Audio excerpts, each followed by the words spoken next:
Class 12 উচ্চ মাধ্যমিক তৃতীয় সেমিস্টারে ভূগোল বিষয় যাদের আছে তাদের জন্য আমি মক টেস্ট সিরিজ শুরু করেছি। এখনো পর্যন্ত দুটো মক টেস্ট আমার নেওয়া হয়ে গেছে। তোমরা যারা এখনো এই মক টেস্টগুলো জয়েন করোনি তারা অবশ্যই জয়েন হয়ে যাও। আজকে আমার তৃতীয় মক টেস্ট। তোমরা মনে রাখবে যে এই মক টেস্টগুলো যদি তোমরা দাও তাহলে তোমাদের পরীক্ষার প্রস্তুতি আরো সুন্দরভাবে তৈরি হবে এবং বাকি যে অল্প কিছু দিন আছে এই অল্প কিছু দিনে প্রত্যেক দিন কিংবা একদিন অন্তর আমি এই মক টেস্টগুলো নেব। তোমরা দেখবে যে তোমাদের প্রস্তুতি কোন জায়গায় দাঁড়িয়ে আছে।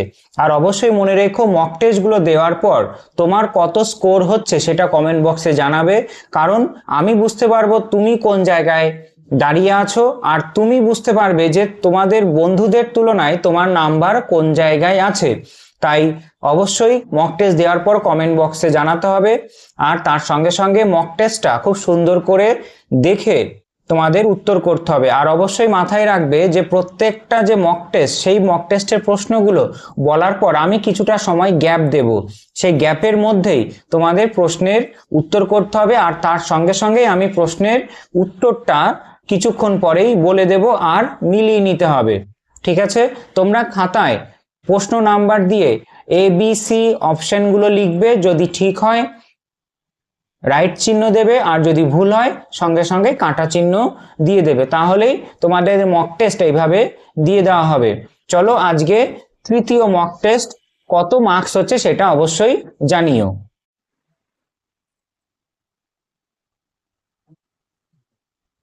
প্রথম প্রশ্ন,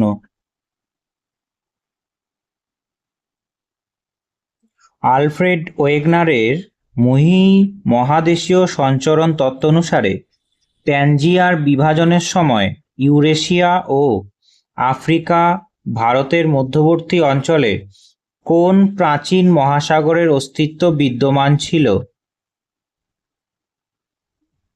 উত্তর তেথিস সাগর। 2.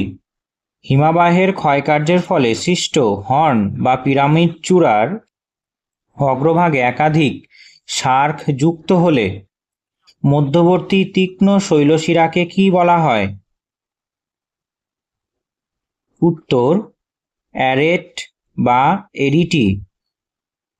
3 নম্বর প্রশ্ন, চুনাপাথরযুক্ত কাস্ট অঞ্চলে দ্রবণ কার্যের ফলে গঠিত ক্ষয়জাত ভূমিরূপগুলি আকারের সঠিক ঊর্ধ্বক্রম অর্থাৎ ছোট থেকে বড় সাজাতে হবে, এখানে কোনটি হবে?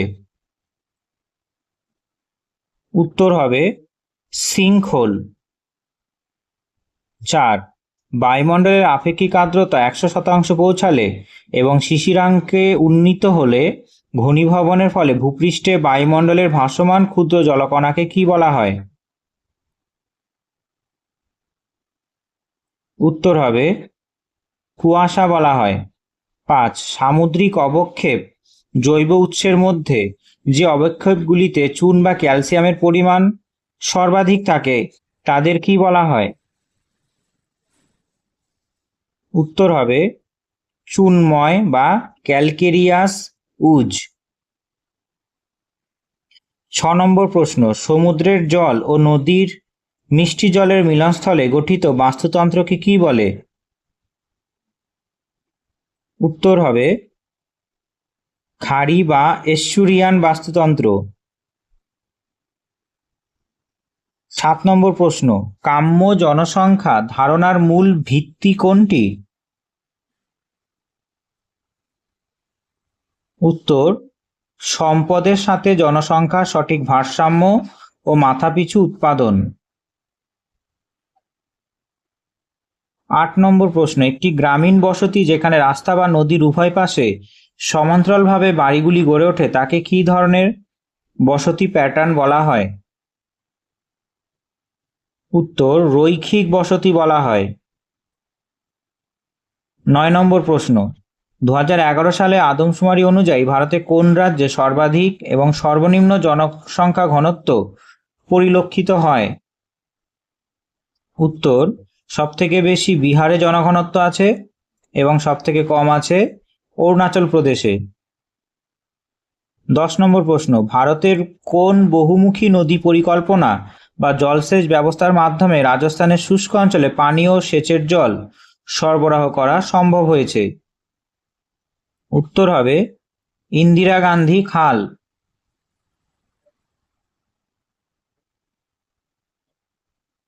11 নম্বর প্রশ্ন, ভারতের উচ্চমানের আকরিক লোহা হেমাটাইট উত্তোলনের জন্য প্রসিদ্ধ বাইলাডিলা খনিটি কোন রাজ্যে অবস্থিত? উত্তর ছত্তিশগড় রাজ্যে অবস্থিত। 11 নম্বর প্রশ্নের পরে আছে 12, ভারতের নীল বিপ্লব নিচের কোন উৎপাদন বৃদ্ধির সাথে সম্পর্কিত? উত্তর হবে মৎস্য ও জলজ প্রাণী উৎপাদনের সাথে সম্পর্কিত। 13 নম্বর প্রশ্ন, নিম্নলিখিত কোনটি যোগাযোগ ব্যবস্থার ক্ষেত্রে ব্যক্তিগত যোগাযোগের অন্তর্গত? উত্তর হবে ইমেল। 14, আন্তর্জাতিক বাণিজ্যে বিশ্ব বাণিজ্য সংস্থার সদর দপ্তর কোথায় অবস্থিত? উত্তর জেনেভা শহরে। WTO সম্পূর্ণ নাম হলো ওয়ার্ল্ড ট্রেড অর্গানাইজেশন। 15, আলফ্রেড ওয়েগনারের মহাদেশীয় সঞ্চরণ তত্ত্বকে সমর্থনকারী জীবাশ্ম ভিত্তিক প্রমাণ কোনটি? উত্তর হবে গ্লসোপটেরিস উদ্ভিদের জীবাশ্ম। এরপরে সত্য মিথ্যার প্রশ্ন। 16 নম্বর প্রশ্ন, 1 নম্বর বিবৃতি কি দিয়েছে? যে ওয়েগনারের মতে প্যান্থালাসা হলো প্যানজিয়াকে ঘিরে থাকা বিশাল প্রাচীন মহাসাগর। অবশ্যই ঠিক হবে। 2, স্ট্যালাকটাইট গুহার ছাদ থেকে নিচের দিকে ঝুলতে থাকে। এইটাও ঠিক হবে। 3, মেঘ সৃষ্টির জন্য শিশিরাঙ্ক উষ্ণতা প্রয়োজন নেই। এটা ভুল হবে, অবশ্যই শিশিরাঙ্ক উষ্ণতা প্রয়োজন মেঘ সৃষ্টির জন্য।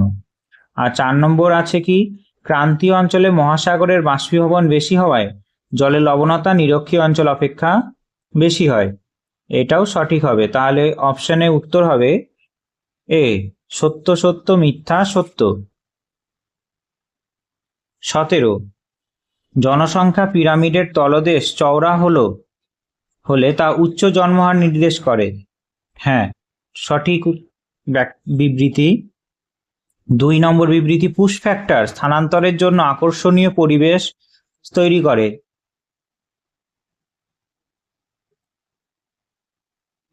এটা মিথ্যা হবে। আর 3, কারণ পুশ ফ্যাক্টরই আকর্ষণীয় পরিবেশ নয়, পুশ ফ্যাক্টর চলে যেতে বাধ্য করে। শুষ্ক বিন্দু বসতি প্লাবন মুক্ত উঁচু স্থানে গড়ে ওঠে।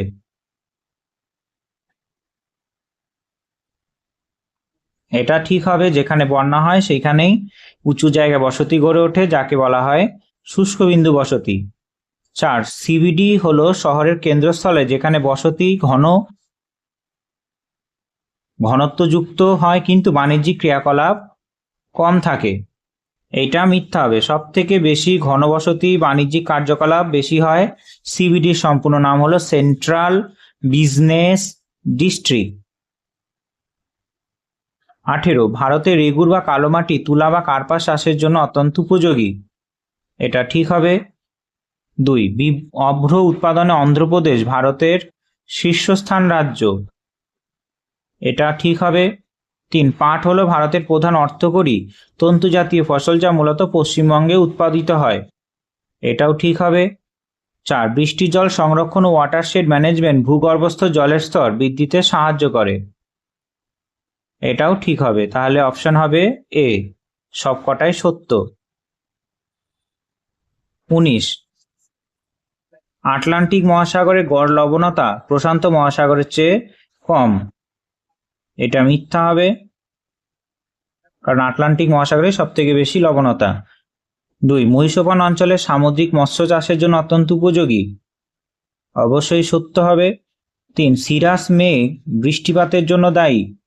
এটা মিথ্যা হবে, সিরাস হলো পালকের মতো দেখতে মেঘ, সব থেকে উঁচু স্তরের মেঘ, কোনো বৃষ্টিপাত হয় না। বৃষ্টিপাত হয় কিউমুলোনিম্বাস এবং নিম্বোস্ট্র্যাটাস মেঘ থেকে বেশি করে। আর 4 মহাসাগরীয় খাত অভিসারী পাত সীমান্তে গঠিত হয়, এটাও ঠিক হবে। তাহলে মিথ্যা সত্য অপশন এ। 20 পাইপলাইন পরিবহন মূলত গ্যাসীয় তরল পদার্থ পরিবহনের জন্য ব্যবহৃত হয়, এটা ঠিক হবে। 2 সবুজ বিপ্লব ভারতে খাদ্যশস্য বিশেষত গম উৎপাদন ব্যাপক বৃদ্ধি ঘটায়, এটা ঠিক হবে। 3 ভারতের জলপথ হলো দ্রুততম এবং সবচেয়ে ব্যয়বহুল পরিবহনের মাধ্যম, এটা মিথ্যা হবে। চা চাষের জন্য জল নিষ্কাশন ব্যবস্থা যুক্ত ঢালু জমি প্রয়োজন, এটা সত্য হবে। তাহলে 3টে সত্য, একটা মিথ্যা, অপশন এ। এরপরে বিবৃতি এবং কারণ সম্পর্কিত প্রশ্ন।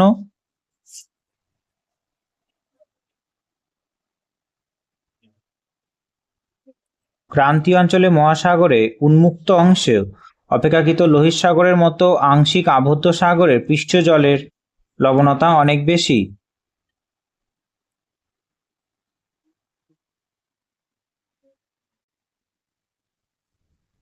বাইশ নম্বর প্রশ্ন, বিবৃতি কারণ দিয়ে প্রশ্ন।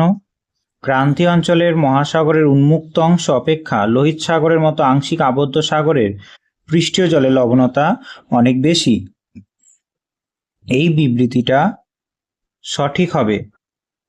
কারণ লোহিত সাগর অঞ্চলে অত্যাধিক বাষ্পীভবন ঘটে এবং স্বাদু জলের প্রবাহ নদী প্রায় নেই বললেই চলে, এইটাও ঠিক হবে। তাহলে অপশন এ উত্তর।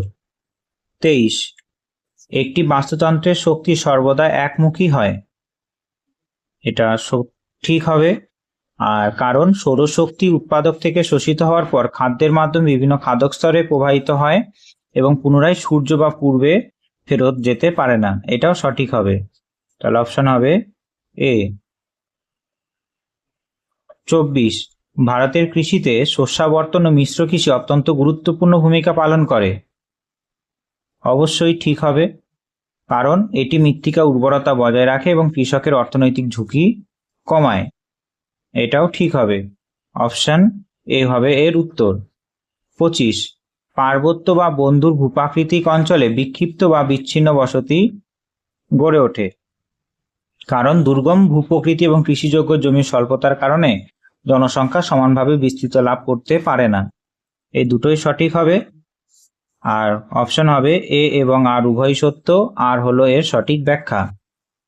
তারপরে 26 নম্বর বলছে অনবীকরণযোগ্য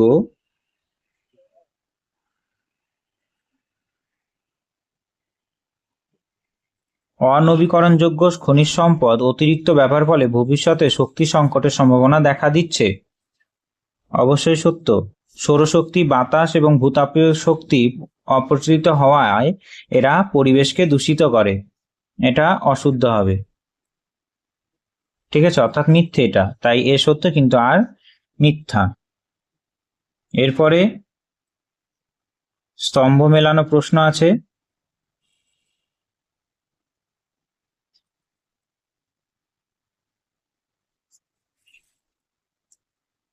এইখানে দিয়েছে কাস্ট ভূমিরূপ আর এখানে দিয়েছে কাস্ট ভূমিরূপের বিবরণ। এবার দিয়েছে স্ট্যালাগমাইট। স্ট্যালাগমাইট কি হয় গুহার ছাদ থেকে, স্ট্যালাগমাইট কি হয় গুহার ছাদ থেকে ঝুলে থাকা স্তম্ভ নয়, গুহার মেঝে থেকে উপরের দিকে গড়ে ওঠা চুনময় সঞ্চয়। তাহলে অপশন এ হয়ে গেল এইখানে।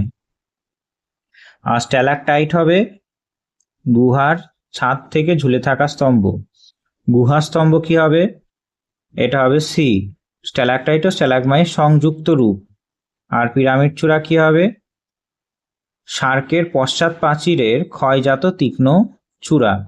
তাহলে অপশন হবে এ। এবার কৃষি ফসল এবং সেচ পদ্ধতি দিয়েছে, আর সেখানে এই দিকে আছে প্রধান রাজ্যের নাম, ঠিক আছে। বলছে চা সব থেকে বেশি কোথায় হয়, আসামে। কফি সব থেকে বেশি হয় কোথায়, কর্ণাটকে। আর ম্যাঙ্গানিজ সব থেকে বেশি কোথায় আছে, উড়িষ্যাতে।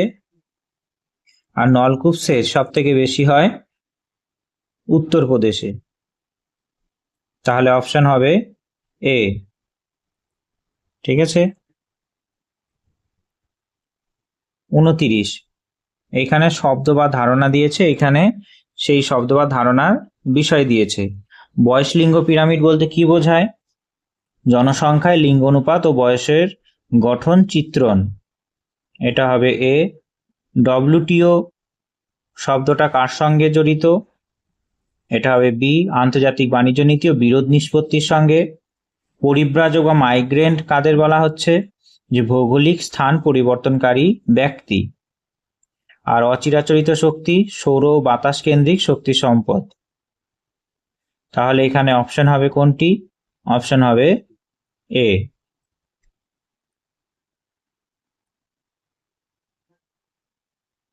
এরপরে শূন্যস্থান পূরণ আছে। বায়ুমণ্ডলের যে নির্দিষ্ট তাপমাত্রায় বাতাস জলীয় বাষ্প দ্বারা সম্পূর্ণ সম্পৃক্ত হয় তাকে কি বলা হয়? উত্তর হবে শিশিরাঙ্ক বলা হয়। 31, ভারতের সবচেয়ে গুরুত্বপূর্ণ ও ব্যয়বহুল প্রচলিত নন কনভেনশনাল শক্তির উৎস যা জাতীয় সৌর মিশনের আওতায় ব্যাপকভাবে উৎসাহিত করা হচ্ছে তা হলো কি? যে